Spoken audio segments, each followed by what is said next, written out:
বাংলাদেশ কেন হঠাৎ করেই বিশ্বকাপ খেলল না এই প্রশ্ন এখন শুধু ক্রিকেট ভক্তদের নয়, পুরো দেশের আলোচনার কেন্দ্রবিন্দু। আইসিসির মতো বড় টুর্নামেন্ট থেকে বাদ পড়া এটা কি শুধুই ক্রীড়া সিদ্ধান্ত, নাকি এর পেছনে আছে বড় কোনো কূটনৈতিক ব্যর্থতা? অবশেষে নড়ে চড়ে বসেছে সরকার, তদন্তে নামছে ক্রীড়া মন্ত্রণালয়। সত্যিই কি ভুল সিদ্ধান্তে বিশ্বকাপ মিস করেছে বাংলাদেশ, নাকি এর পেছনে আছে আরও গভীর গল্প? চলুন জেনে নেই বিস্তারিত। বাংলাদেশের বিশ্বকাপ না খেলার ঘটনাটি এবার আনুষ্ঠানিকভাবে তদন্তের আওতায় আনতে যাচ্ছে সরকার। এই গুরুত্বপূর্ণ সিদ্ধান্ত নিয়েছে ministry of youth and sports Bangladesh. ঘটনার শুরুটা হয়েছিল আইপিএলকে কেন্দ্র করে। বাংলাদেশের পেসার মুস্তাফিজুর রহমানকে উগ্র হুমকির মুখে আইপিএল থেকে বাদ দেওয়ার পর পরিস্থিতি জটিল হয়ে ওঠে। এর জেরে ভারতের মাটিতে অনুষ্ঠিতব্য বিশ্বকাপে অংশ না নেওয়ার সিদ্ধান্ত জানায় বাংলাদেশ ক্রিকেট বোর্ড। শুধু তাই নয়, আইসিসির কাছে আনুষ্ঠানিকভাবে চিঠি দিয়ে বাংলাদেশের ম্যাচগুলো শ্রীলঙ্কায় স্থানান্তরের আবেদনও করা হয়। তবে আইসিসি স্পষ্ট জানিয়ে দেয়, বিশ্বকাপে খেলতে হলে নির্ধারিত ভেন্যুতেই খেলতে হবে। এই অবস্থায় বিসিবি তাদের অবস্থান থেকে সরে না আসায় চূড়ান্ত সিদ্ধান্ত নেয় আইসিসি। বাংলাদেশকে বাদ দিয়ে তাদের জায়গায় অন্তর্ভুক্ত করা হয় স্কটল্যান্ডকে।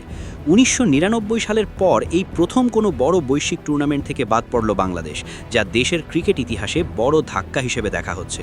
এই ঘটনার কারণ অনুসন্ধান করতে তদন্ত কমিটি গঠন করার ঘোষণা দিয়েছেন যুব ও ক্রীড়া প্রতিমন্ত্রী আমিনুল হক। তিনি জানিয়েছেন, কেন বাংলাদেশ এই টুর্নামেন্টে অংশ নিতে পারেনি, কোথায় ক্রীড়া কূটনীতির ঘাটতি ছিল, সব কিছুই খতিয়ে দেখা হবে।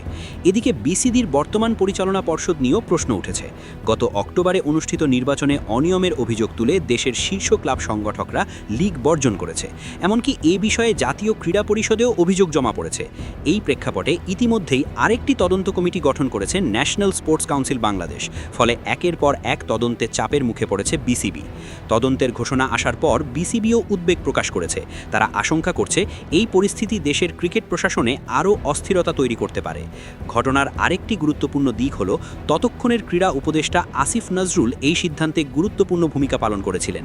তিনি নিয়মিত গণমাধ্যমে বক্তব্য দিয়েছেন এবং সামাজিক যোগাযোগ মাধ্যমেও নিজের অবস্থান পরিষ্কার করেছেন। অন্যদিকে আইসিসি তাদের অবস্থানে অনড় ছিল। বিশ্বকাপ শুরুর ঠিক আগে ভেন্যু পরিবর্তন করা সম্ভব নয় বলে জানায় তারা। লজিস্টিক সমস্যা এবং প্রস্তুতির সীমাবদ্ধতার কারণ দেখিয়ে প্রস্তাবটি প্রত্যাখ্যান করা হয়।